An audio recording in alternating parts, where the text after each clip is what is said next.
皆さん、また来てくださってありがとうございます。こちらはマンハッタンニューヨーク水曜日の夜です。ということでね、またチャーリーカーク関連で上げてみたいと思います。今日は3つの短い動画を上げたいと思います。まず1つ目は、今話題になっているニューヨークの裏番長、シオニストの大ボス、ビル・アックマン、どうやらチャーリーを恫喝していたようだっていう情報で、はい、ドン。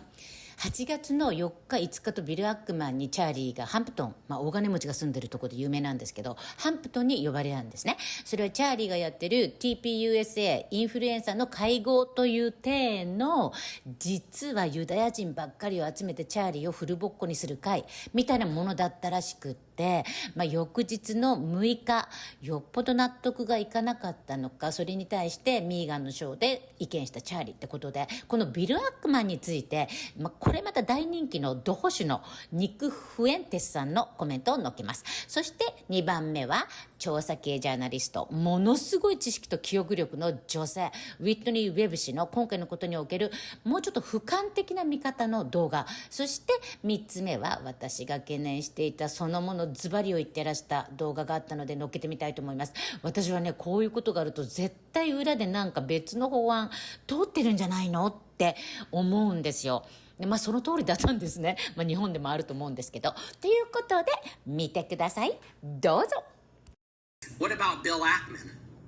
What about Bill Ackman and his fundraiser in August? Who the fuck is Bill Ackman? Bill Ackman is a Wall Street Jewish billionaire. Do you know that he is friends with Larry Fink, the head of BlackRock, the largest asset manager in the world, managing $10 trillion in assets? Do you know that Larry Fink is going to run the World Economic Forum in the stead of Klaus Schwab, who's retiring after a Me Too scandal? Do you know that Bill Ackman got the president of Harvard University fired because there was an anti-Israel protest on the Harvard campus? Do you know that Bill Ackman's wife is Israeli? She was born in Israel.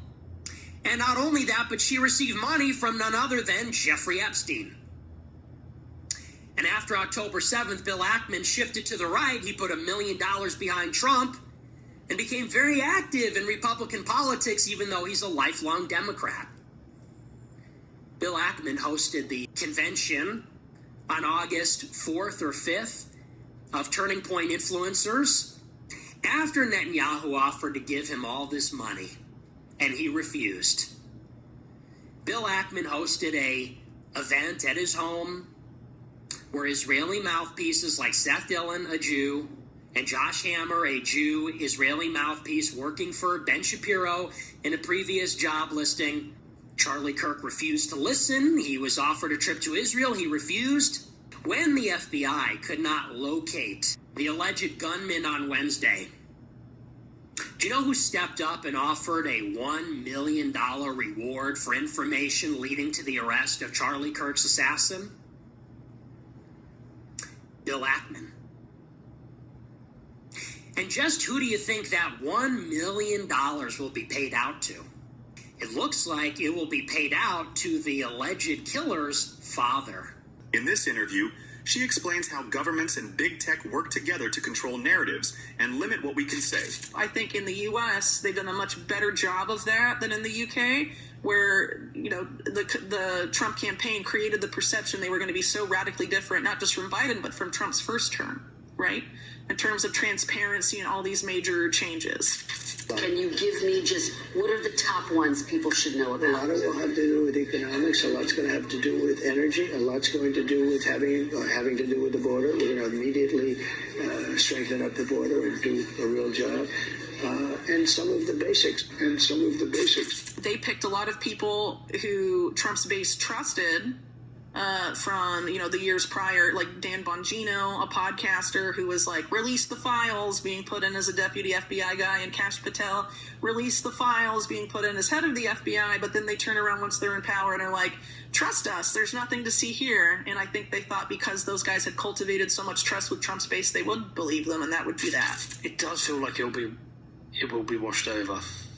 I just get this sense now. It depends on people. and if they are willing to let something like this go. But again, we're in a very unprecedented era of perception management, right? Where there are tons of, we produced by interacting with the digital world, the internet, we have produced tons of data on ourselves that have been sucked up by companies that use AI to analyze all of that and profile on us, and they know how to socially engineer things in ways now that I'm sure they wish they had decades before.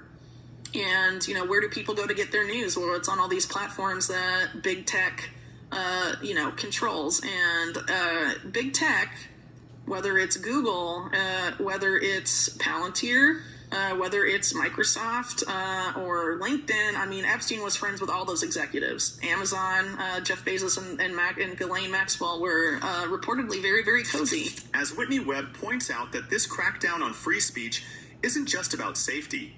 It's also about controlling what the public can talk about and know.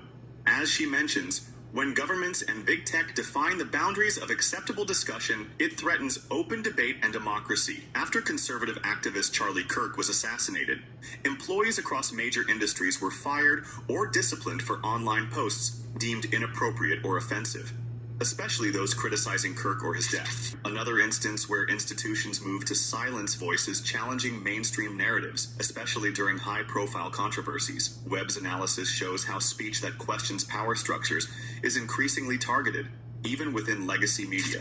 Kirk's assassination rocked U.S. politics, reigniting debate about political violence, free speech, and what's considered acceptable discourse. And then it's very interesting that in the last 3 days after Charlie Kirk was killed, in the past 3 days, the Congress approved $650 million for Israel for missile defense. They presented an amendment that bans Pentagon from boycotting Israel. And they even proposed a bill to allow Marco Rubio to revoke citizenships for people critical of Israel. This is what we need to talk about.